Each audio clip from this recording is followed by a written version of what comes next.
जब शंकर भगवान को जल चढ़ाया जाता है 16 श्राद्ध पक्ष में, 16 दिन श्राद्ध के जब हम भगवान शंकर को जल समर्पित करते हैं तो उसका भाग हमारे पितरों को प्राप्त होता।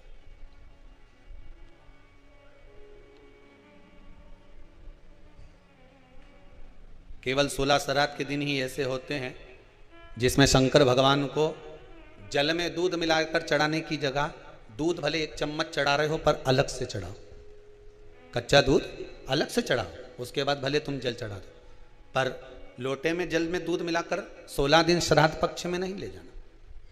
भले 1 चम्मच दूध लेकर जाओ, 1 कटोरी दूध लेकर जाओ, पर कच्चा दूध अलग से लेकर जाओ, शंकर भगवान को अलग से चढ़ाओ। क्योंकि 16 दिन श्राद्ध पक्ष के जब भगवान शंकर को दूध और जल चढ़ाया जाता है वो हमारे पितरों के खाते में चला जाता है, हमारे पितरों को उसका भाग मिलता है। इसलिए शंकर भगवान को कच्चा दूध भी चढ़ाओ तो पानी में मिलाकर नहीं, एक अलग से 1 चम्मच ले जाओ, भले फिर शिव जी को चढ़ा दो, भले एक छोटा सा कटोरी में ले गए चढ़ा दिया, जल ले गए चढ़ा दिया, वो हमारे पूर्वजों को प्राप्त है,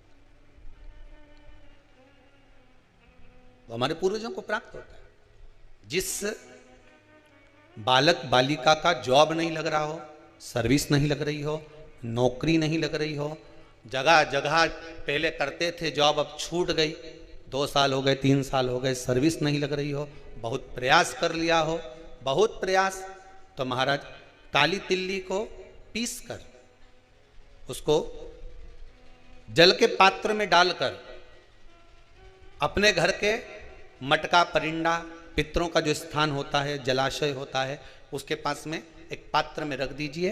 बेलपत्री या बट का पेड़ या पीपल का पेड़, इस वृक्ष के नीचे 1 रात्रि तक रखे रहने के बाद में दूसरे दिन अपनी कामना करता है, जिनका जॉब नहीं लग रहा, सर्विस नहीं लग रही, नौकरी नहीं लग रही या कहीं उलझने उत्पन्न हो रही है, उस व्यक्ति को हाथ में ले जाकर उस पात्र का जल, 3 वृक्ष पितरों के तुल्य हैं। कल की कथा में कहा था, पहला बेलपत्री का, दूसरा पीपल का, तीसरा बड का, ये 3 पितरों के तुल्य हैं। इन 3 में से किसी भी वृक्ष के नीचे उस काली तिल के जल को समर्पित कर दीजिए। महाराज बाबा चाहेगा, भोलेनाथ जी चाहेगा तो 3 महीने में कहीं ना कहीं योग पितरों की कथा कहती है कि बेटों का जन्म बाबा पर विश्वास रख।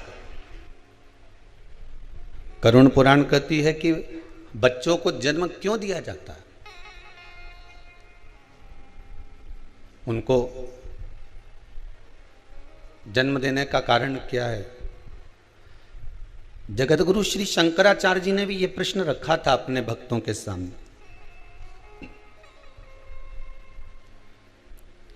पूछा गया था कि औलाद क्यों पैदा करी जाती है, औलाद को जन्म क्यों दिया जाता है।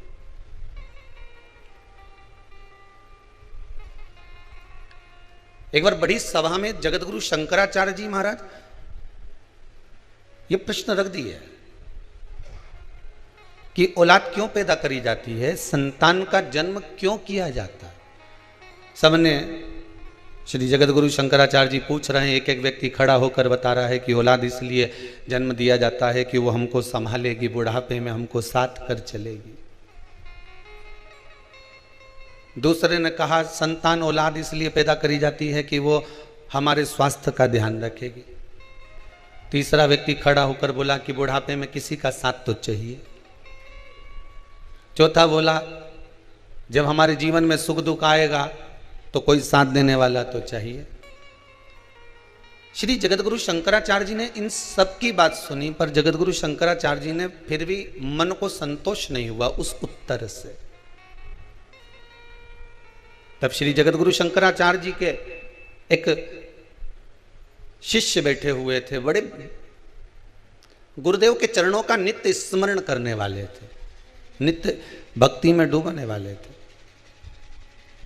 फिर उन्होंने विनती करी, गुरुदेव मैं कहना चाहता हूं, आप सुनेंगे मेरी बात। जगतगुरु शंकराचार्य जी ने कहा बोलो क्या बात है। इस प्रश्न का उत्तर मैं देना चाहता हूं, आप दे दीजिए। गुरुदेव औलाद इसलिए पैदा करी जाती है कि माता पिता में आग लगाए।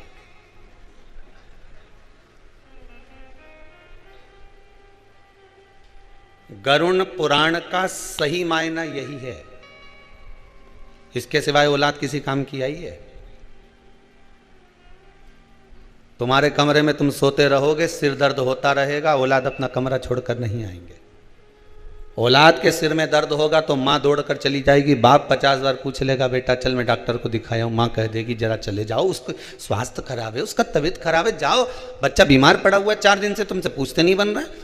पत्नी का कहना मानकर पिता भी 4 बार जाकर पूछ लेगा बेटा कोई तकलीफ है, चल मैं तेरे को डॉक्टर को दिखा दूं, चल मैं तेरा चेकअप करवा दूं, चल मैं ऐसा कर दूं।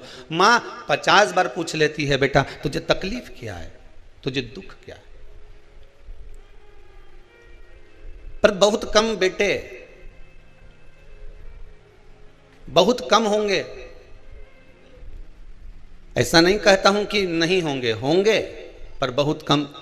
जो माता पिता के सिर में दर्द भी हो तो 50 बार जाकर पूछ ले कि मम्मी क्या बात है, आज आप उदास दिख रही हो, आपका चेहरा उतरा हुआ है, कोई तकलीफ शरीर में हो तो चलो मैं डॉक्टर के पास ले चलता हूं। सही मायना तो यही है कि औलाद इसलिए पैदा करी जाती है कि अंतिम समय में आग कौन लगाएगा। देखा जाए तो माता पिता अपनी पूरी जिंदगी बच्चों के नाम गिरवे रख देते हैं। सोना गिरवे रखे से छुड़ा सकते हो, सही है कि गलत है, बोलो तो सही। पाटली गिरवे रखी आए तो छुड़ा लोगे, सोना गिरवे रखी आए तो छुड़ा लोगे, चांदी गिरवे रखी आए तो छुड़ा लोगे, जमीन गिरवे रखी आए तो छुड़ा लोगे, पर खुद को अपनी औलादों के पास गिरवे रख दिया जीवन भर, उसको कैसे छुड़ाओगे? विचार तो करो। ये जिंदगी तुमने गिरवे ही तो रखी है, बस कमा कमा कर लाते जाओ, देते जाओ, ब्याज भरते जाओ, गिरवे में तो रखे हुए हो।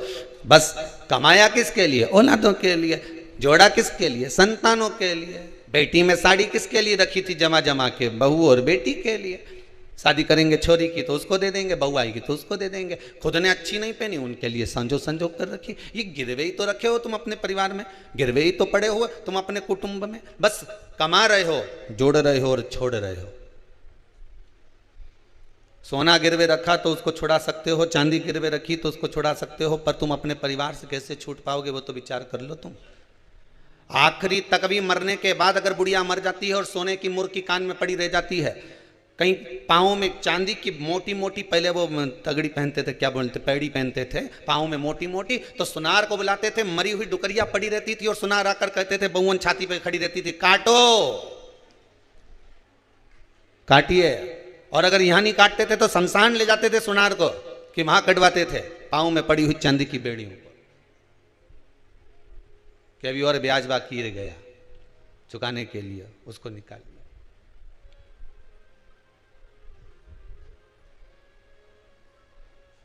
पूरी जिंदगी लगा दी आपने, पूरा जीवन